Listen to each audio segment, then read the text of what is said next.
Guys देख सकते हो कि हमारे जो है यम्मी सा पराठा बन रहा है यहाँ पे। इतने सारे भी बना लिए हैं, तो चलिए जल्दी जल्दी से ये भी बना के फिनिश कर देते हैं। उधर देख सकते हो कि मोमो जो है वो बन रहे हैं। ऊपर से छींके आ रही है, मेरी बन गई है। यहाँ सब्जी बन गई है और चटनी की तैयारी हो रही है। बाकी सारे लोग बैठ के बातें कर रहे हैं। तो हो गया है मेरी चाय भी और सारा काम। बर्तन वर्तन भी धुल गए। तो चलिए बनाएंगे मोमोज और मिलेंगे अभी आप लोगों से थोड़ी देर में। गाइस तो देख सकते हो अभी हम मोमोज बनाने के लिए बैठ गए हैं और चूरे वाला बंदा अभी तक अंदर खाना खा रहा है, तो इसलिए इनको जो है सैलरी नहीं देंगे। तो देख सकते हो हमारे ये मोमोज आज थोड़े पहले से आज कम बना रहे। थोड़ी थोड़ी मेरी पंजाबी जो है निकल जाती है मुंह से, तो आज थोड़े कम बनाएंगे, लेकिन बनाएंगे। पता नहीं कितना 500 ही होगा, 800 से 500 पर आ गए अभी।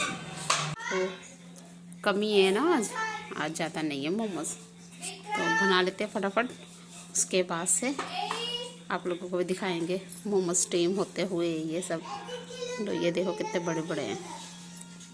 हो फ्रेंड्स कि अभी जो है शाम का टाइम हो चुका है, तो मैं फटाफट लगा रही थी नुक्कड़ नुक्कड़ कोने कोने से झाड़ू। और मेरी बेटी वहाँ पे सोई हुई है, देख सकते हो। और मैं जल्दी से ये बिस्किट विस्किट जो खाए थे झाड़ू लगा के सारा जो कचरा है वो बाहर कर दूँगी ऐसे। तो हमारा टाइल्स वाला है, कचरा तो गाइस नहीं है, लेकिन फिर भी डेली झाड़ू डेली पोछा हमारे घर में इसलिए लगता है क्योंकि यह टाइल्स ऐसी है कि नहीं भी लगाएंगे तो जो गंदगी है वो दिखती है। लगाने के बाद भी जब दिखती है तो नहीं लगाएंगे तो सोचो क्या हाल होता होगा।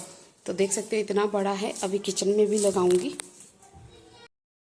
देख सकते हो मैं किचन में आ चुकी हूँ, शाम का टाइम हो चुका है। उधर से झाड़ू लगा लिया और ये देखो सारी सफाई करने के बावजूद मेरे पतिदेव ये कारनामे करके जाते हैं कि सारा जब सफाई वफाई हो जाता है उसके बाद भी हमें बहुत काम करना पड़ता है। मोमोज बनाने के बाद भी हमें बिल्कुल भी टाइम नहीं होता है। हम पूरा दिन काम करके मोमोज बना के थक जाते हैं। तो अभी जो है देख सकते हो अभी इतनी दूर जो है झाड़ू लगाना है।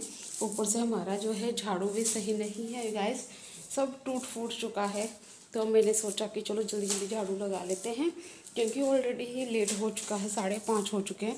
जबकि मैं 5 बजे ही झाड़ू लगा के अपने सारे घर की सफाई जो है वो मैं कर लेती हूँ। तो चलिए गाइस मैं कर लेती हूँ पहले झाड़ू से सफाई, फिर मिलती हूँ आप लोगों से।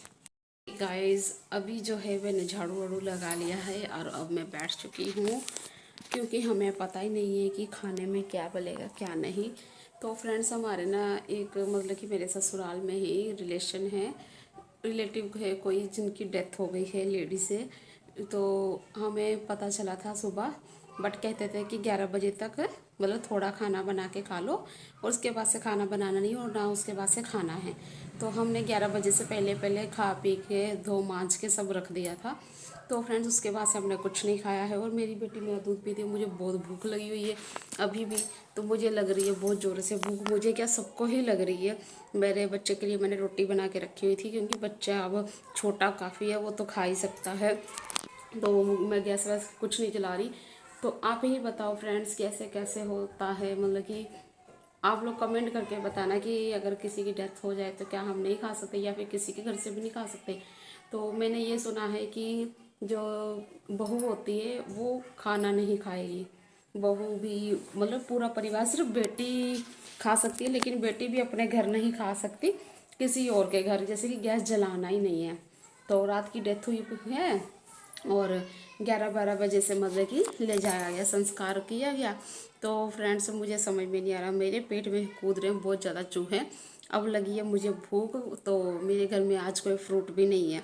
तो गाइस मुझे थोड़ा आप लोग गाइड करिए, थोड़ा सा मुझे मतलब कमेंट करके बताइए क्या आप लोगों में भी ऐसा ही होता है कि खाना नहीं खाना होता है बिल्कुल भी, या फिर किसी के घर से नहीं खाना होता है। क्योंकि मैंने जहाँ तक सुना है पंजाब का थोड़ा रूल अलग है।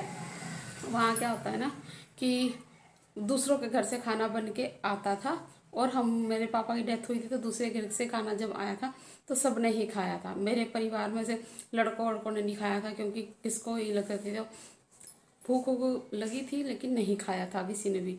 तो हमें तो ज़बरदस्ती मतलब कि लेडी से थी, खाओ बेटा खाओ, ऐसे मतलब कि बहुत उन लोगों ने समझाया, तब जाके हमने खाया था संस्कार करने के बाद। तो हमने तो खा लिया था। फिर हमने क्या किया था ना कि संस्कार करने के बाद नहीं, सॉरी, संस्कार करने से मतलब कि जैसे मेरे भी पापा की रात को ही डेथ हुई थी, तो उसके बाद से बाहर हमने मतलब पापा को रखा था, क्योंकि मम्मी गांव में थी। तो वो कुछ अलग ही तरीके से मतलब हुआ था पंजाब में। तो मुझे अभी जो है ना कि गांव का सिस्टम ही नहीं समझ में आ रहा है। कह रहे कि किसी के घर से भी नहीं खाना है, अपने घर का तो चूल्हा चूल्हा नहीं जलाना, वो चीज़ समझ में आती। मतलब किसी दूसरे के घर से भी नहीं खाना है, और फ्रूट के अलावा मतलब कुछ खाना ही नहीं, तो फ्रूट भी फिलहाल नहीं है। तो मुझे लगी है सारी मतलब कि सारी टेंशन इस बात की है कि ये पीती है दूध और मुझे लगी है भूख। तो गाइस आप लोग कमेंट करके जरूर बताइए कि खाना चाहिए दूसरे के घर से या फिर नहीं खाना चाहिए। मैं तो क्योंकि ससुराल में ही हूँ, तो जैसे आस पड़ोस का होता है ना, तो मुझे ये डाउट अपना क्लियर करना है, तो प्लीज़ मेरी हेल्प करिए।